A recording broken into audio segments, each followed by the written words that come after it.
गीता उपदेश।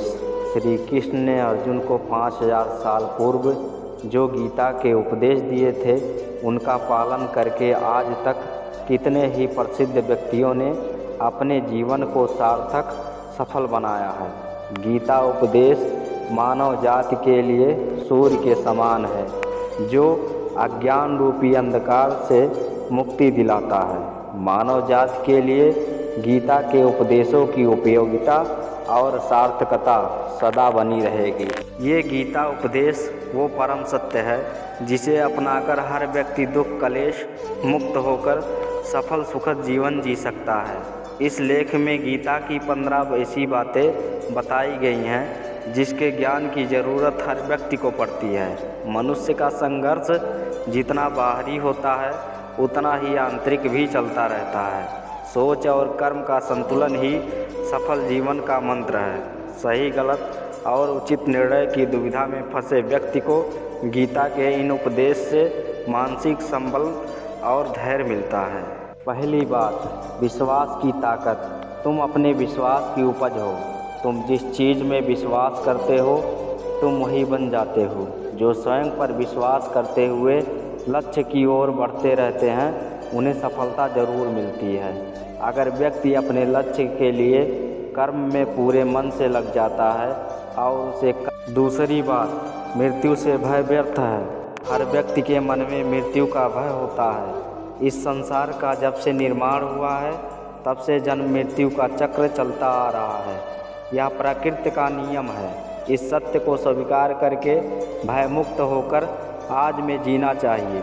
किसी को भी आने वाले पल के बारे में कुछ नहीं पता होता, लेकिन इस संशय में भयभीत रहने से जीवन नहीं जिया जा सकता। तीसरी बात, कर्म सबसे ऊपर आता है। श्री कृष्ण अर्जुन से कहते हैं कि व्यक्ति कर्म करने के लिए ही पैदा हुआ है और बिना कर्म किए कोई रह नहीं सकता। फल की चिंता करना व्यर्थ है क्योंकि इससे मनुष्य का मन काम से भटकने लगता है। किसी कर्म से सफलता नहीं मिलती तो क्या हुआ, असफलता भी ज्ञान के द्वार खोलती है। अगर बिना फल की चिंता किए कर्म करते रहोगे तो सफलता और मन की शांति जीवन भर तुम्हारा साथ नहीं छोड़ेगी। जो कर्म फल से विरक्त होकर कर्म करता जाता है उसका आध्यात्मिक ज्ञान बढ़ता जाता है। चौथी बात, हमेशा स्वार्थी होना गलत है। जो व्यक्ति हमेशा स्वार्थ प्रेरित होकर फल की चिंता करते हुए कर्म करता है और सिर्फ फल ही उन्हें कर्म करने को प्रेरित करता है, ऐसे लोग दुखी और बेचैन रहते हैं क्योंकि उनका दिमाग हमेशा इसी उलझन में फंसा रहता है कि उन्हें क्या फल मिलेगा। स्वार्थी व्यक्ति सुखी नहीं रह पाता और ऐसे व्यक्ति से कोई भी संबंध नहीं बनाना चाहता। इसीलिए स्वार्थ से ऊपर उठे और दूसरों का हित भी सोचें। पांचवी बात, क्रोध से सबका नुकसान होता है। क्रोध या गुस्सा करना व्यक्ति के दिमाग में उथल पुथल पैदा कर देता है। आवेश में विवेकहीन होकर कई बार व्यक्ति अपना ही नुकसान कर बैठता है या फिर अपनी ही मानसिक शांति को भंग करके खुद को कष्ट देता है। क्रोध की अग्नि में बुद्धि और तर्क नष्ट हो जाते हैं और व्यक्ति बिना विचार किए बस अपने अहम की तुष्टि करने वाले काम करता है। गुस्सा व्यक्ति की विचार शांति को पंगु बना देता है और भ्रम पैदा करता है। छठवीं बात, मन पर कंट्रोल ज़रूरी क्यों है। मन का स्वभाव है कि ये आसानी से भटक जाता है।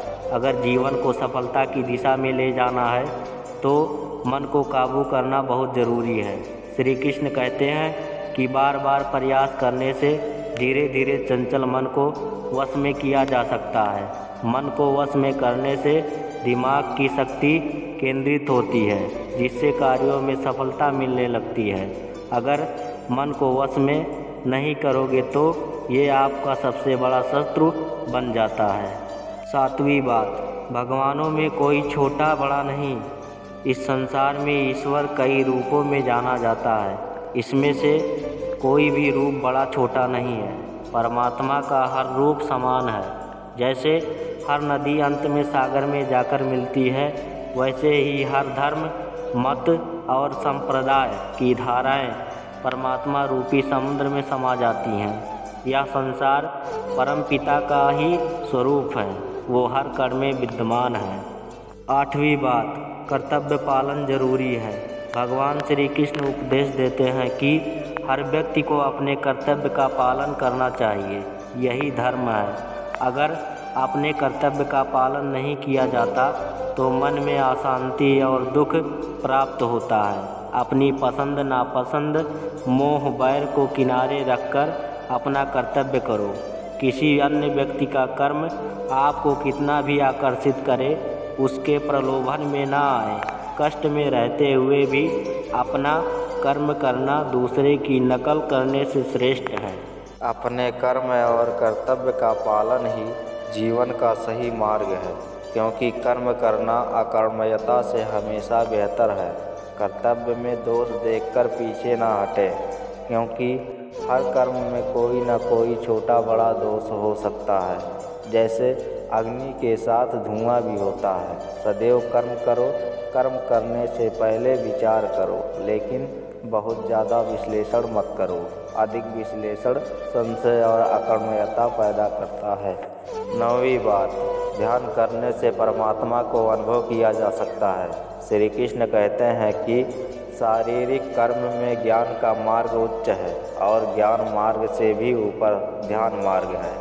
ध्यान मार्ग पर बढ़ने से ईश्वर को अनुभव किया जा सकता है। जो व्यक्ति मन और इंद्रियों को शांत करके पूर्ण विश्वास से अपना ध्यान भगवान में लगाता है, उसे ईश्वर का ज्ञान और अस्तित्व अवश्य अनुभव होता है। जो हर जगह हर जीवन मनुष्य में ईश्वर को देखता है, सबके हित में लगा रहता है, उस पर परमपिता अवश्य कृपा करते हैं। ज्ञान मार्ग हो या भक्ति मार्ग, समर्पण प्रेम विश्वास ही आपको ईश्वर के प्रकाश की ओर ले जाता है। भगवान की पूजा बहुत से लोग करते हैं, लेकिन उनको शांति क्यों नहीं मिलती? क्योंकि भगवान आपके मन में निवास करता है, उसे पता है कि आपका भाव क्या है। 10वीं बात, अधिक शक करने वाला कभी खुश नहीं रह सकता। श्री कृष्ण गीता में कहते हैं कि संशय शक करने वाले का विनाश हो जाता है, इसीलिए संदेह करने से बचें। अधिक संदेह करने से मन की शांति भंग हो जाती है और व्यक्ति भ्रमित होकर अपने संबंध को नष्ट कर डालता है। जिसे शक करने की आदत पड़ जाती है, उसे इस लोक या परलोक में भी शांति नहीं मिलती।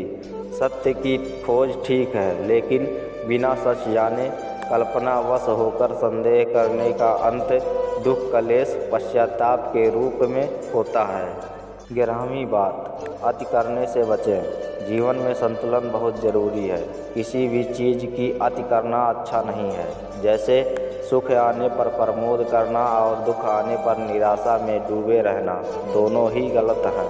असंतुलन जीवन की गति और दिशा को बाधित करता है, जिससे अनावश्यक कष्ट और दुखों का जन्म होता है। जिसके मन, विचार और कर्म में संतुलन है, उसे ज्ञान मिल जाता है और ज्ञान से ही सदा के लिए शांति संतुष्टि मिलती है।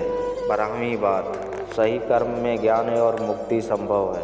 गीता के उपदेशों में कर्मयोग का सिद्धांत कहता है कि संसार से विरक्त होना ही मुक्ति का उपाय नहीं है। संसार में रहकर एक गृहस्थ अपने कर्मों का पालन करते हुए कर्म फल से विरक्त होकर मुक्ति प्राप्त कर सकता है। सही विचार और उचित कर्म भी आसक्ति को खत्म करने में सक्षम है।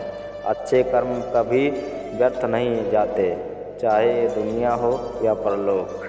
13वीं बात, ज्ञान और कर्म एक हैं।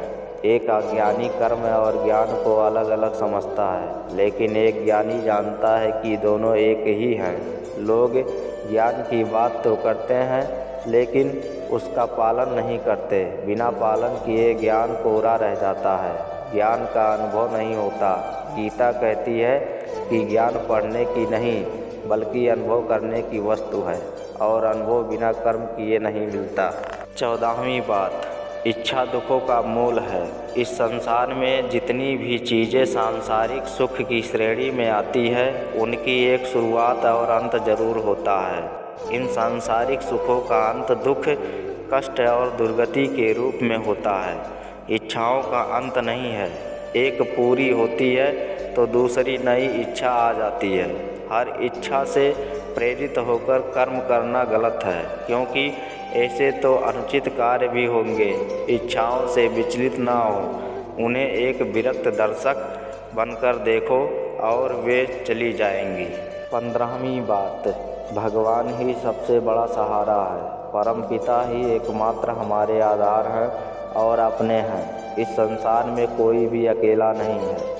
ईश्वर में विश्वास रखते हुए जो मनुष्य कर्म पथ पर बढ़ता जाता है वो सदा शांति, सुख और मुक्ति पाता है। भूत और भविष्य की चिंता करना व्यर्थ है, वर्तमान ही सत्य है। जो भी पूर्ण समर्पण से ईश्वर की शरण में आता है, परमात्मा उसका कल्याण अवश्य करते हैं।